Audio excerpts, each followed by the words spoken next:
C'est dans cette belle ambiance que je vous accueille dans ce nouveau numéro de Escale et Découverte. Aujourd'hui, je suis à Djara, la cité des arts. Cité des arts, je pense que vous avez déjà une petite idée. Alors, je suis avec monsieur Messi Bokor, qui est le guide de tourisme. Il va nous faire explorer Djara et le promoteur de cet atelier, monsieur Bernard. Alors, monsieur le guide, pourquoi on dit que Djara est la cité des arts? Merci, monsieur le journaliste. On dit que Djara est la cité des arts simplement parce que dans ce village, vous retrouvez plusieurs métiers artisanaux, dont la forge, la fabrication des meubles à base de la canne à raffia, la fabrication de tam-tam. Et actuellement, nous sommes dans l'atelier d'un artisan qui est spécialisé dans la fabrication des tam-tam. Il faudrait dire que c'est un savoir-faire qui est transmis de génération en génération et surtout de père en fils. Et donc, la plupart des églises installées à Cotonou, un peu partout dans le Bénin, s'approvisionnent en tam-tam dans cette localité-là. Ici, maintenant, vous êtes dans une famille qui est dans la commune d'Adjara. Et le travail, ça se fait à la maison. Nous n'avons pas une atelier. Ça se fait à la maison. C'est un travail du père en fils. Par exemple, nous, que vous êtes en train de voir ici, nous sommes la 7e génération qui est en train de faire le travail. Bon, pour fabriquer les tam-tams, nous avons besoin du bois pour pouvoir faire les tam-tams. Bon, au niveau de ce bois-là, il faut aller jusqu'au Nigeria pour les chercher. Et si on trouve les bois, on achète. Si on achète, d'abord c'est les forestiers, c'est eux qui nous donnent l'autorisation de découper les bois sur la mesure du tam-tam. Si après avoir fini de découper les bois dans les forêts, après il faut du bâcher ou bien un camion pour les ramener à la maison. Nous avons des instruments. Ces instruments-là, c'est au niveau des forgerons. C'est eux qui nous aident à fabriquer les instruments.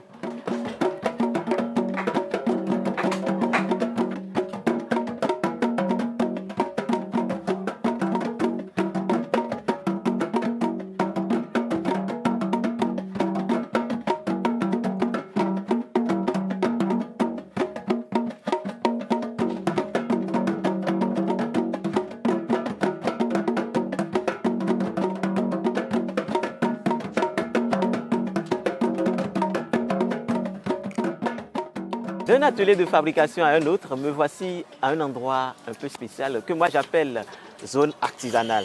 Je suis toujours avec M. Messi qui m'a dit que c'est toute une collectivité qui travaille ici. Absolument, c'est toute une collectivité qui travaille ici. Nous sommes à Gouret, sur le site de la fabrication des meubles à base de la canne à raffia. Et donc nous allons observer rapidement le processus de fabrication. Je rappelle que l'objectif de notre visite, c'est d'aller sur la rivière Noire. Et la rivière Noire traverse une forêt de palmiers raffia. Arrivé là-bas, vous allez certainement vous poser la question de savoir qu'est-ce que les populations locales font avec le raffia. Donc, entre autres, les populations récupèrent le raffia pour fabriquer des meubles avec. Et donc, nous sommes avec un héritier de ce savoir-faire. C'est un savoir-faire qui est transmis de génération en génération, surtout de père en fils. Les filles n'ont pas le droit d'accéder à cette connaissance.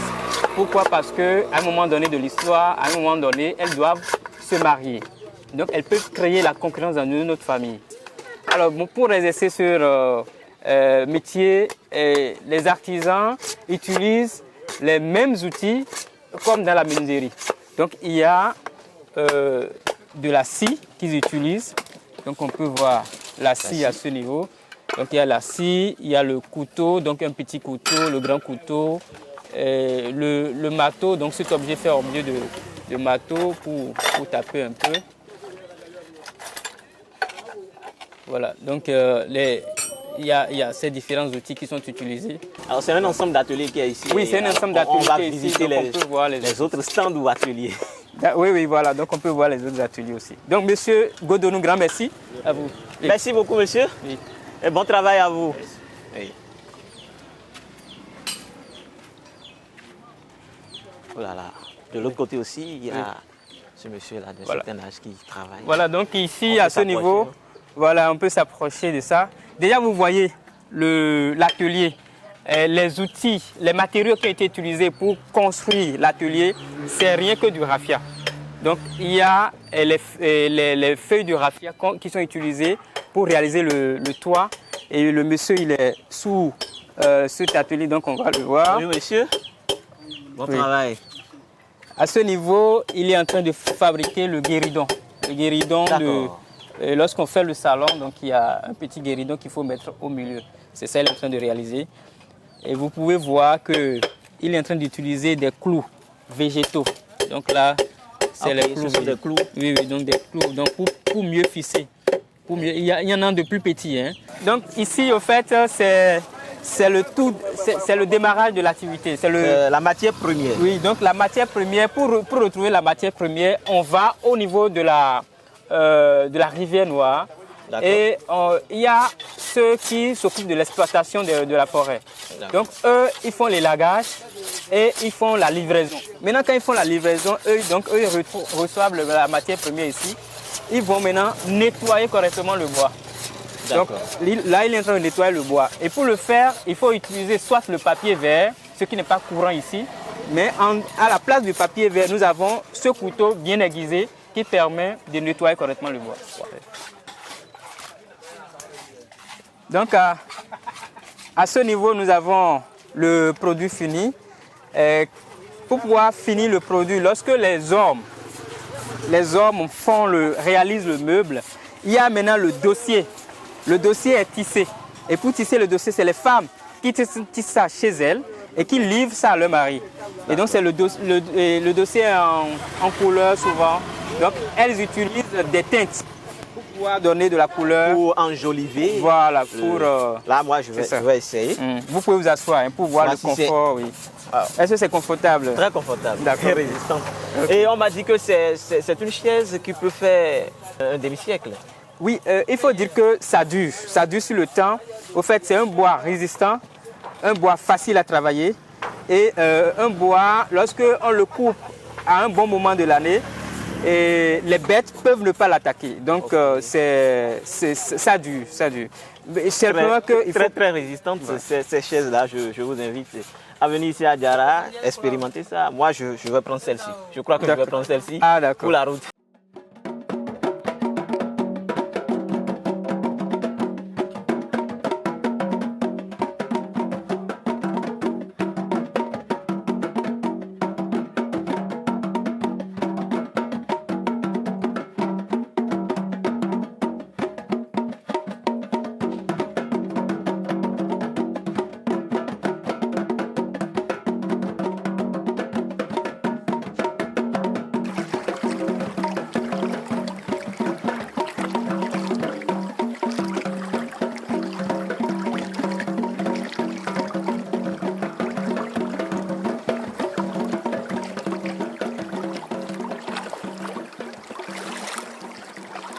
Nous sommes ici sur la rivière Noire. On parle de la rivière Noire pas parce que l'eau est noire, l'eau est claire et limpide, mais le fond de l'eau est noir. Les racines de palmier raffia étant noires, l'ensemble donne un aspect sombre, d'où la rivière Noire.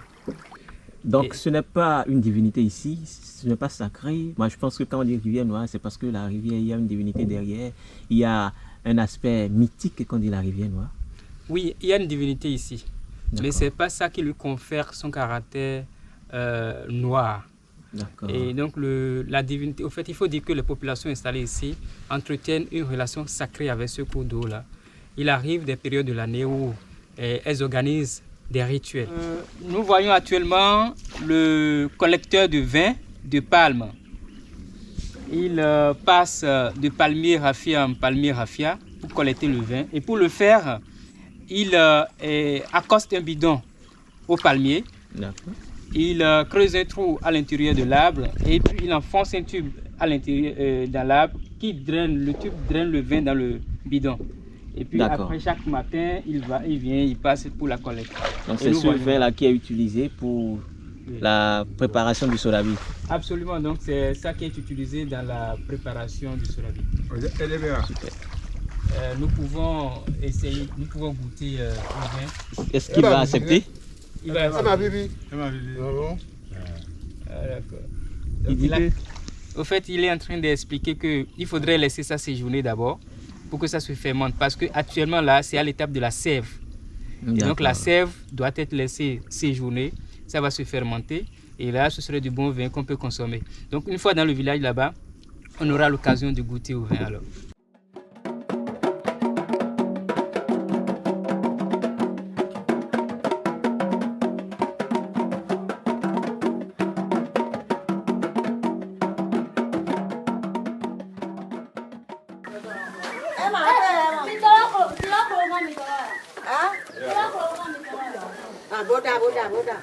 Alors donc nous sommes dans cette unité de production de Sodabi. Il y a l'unité de production que nous voyons. Et donc c'est un système alambic. Un système alambic. Oui. On va chercher le vin de palme qu'on vient verser dans le tonneau fermé hermétiquement. On met à ébullition jusqu'à environ 45 degrés. Ça crée de la vapeur d'alcool qui transite dans le tuyau. Okay. Et ça passe par le système de refroidissement. Ici, c'est de l'eau qui est voilà. dans un bidon ici, Oui, afin de refroidir la vapeur. Voilà, donc c'est ça. Donc ça refroidit la vapeur et ça crée maintenant de gouttelettes d'alcool qui tombent dans le bidon. Ok.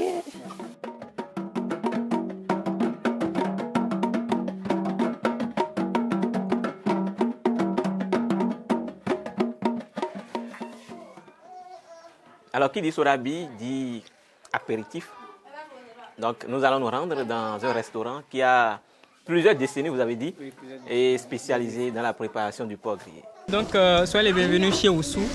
Vous savez, la plupart des restaurants installés à Cotonou et à Porto-Novo spécialisés dans le porc sont tenus par des ressortissants de ce village-là. Et donc, des gens aiment aller à la source manger à la viande du porc.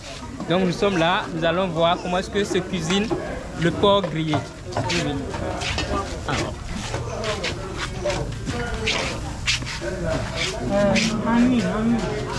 Voilà, donc vous avez ici le dispositif de la préparation de la viande du porc.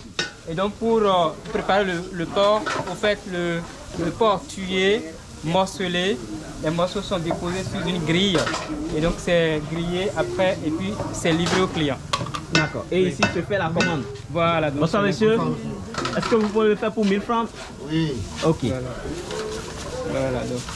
Ici, c'est le morceau pour servir les 200, les 200 pour les petits enfants. Voilà. Alors, ça, c'est les 200, les 150 pour les petits enfants pour manger. Mais là, il y a un peu de graisse. Oui, ici. Voilà, donc ici, il y a un peu de graisse dedans. Cependant, de l'autre côté, vous avez la bonne viande, la chair même. D'accord. Voilà. Je peux? Goûter? Oui. D'accord. Pardon, on va vous goûter ça.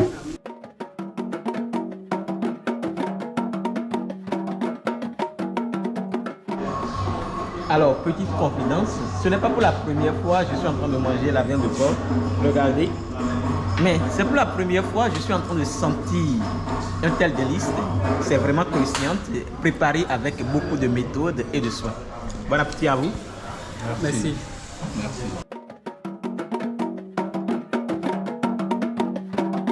Si vous êtes amoureux de la bonne percussion, de l'art, de l'artisanat et de la bonne bouffe, Adjara vous accueille les bras ouverts. Escalée découverte, c'est déjà la fin de ce numéro. D'ici là, portez-vous bien.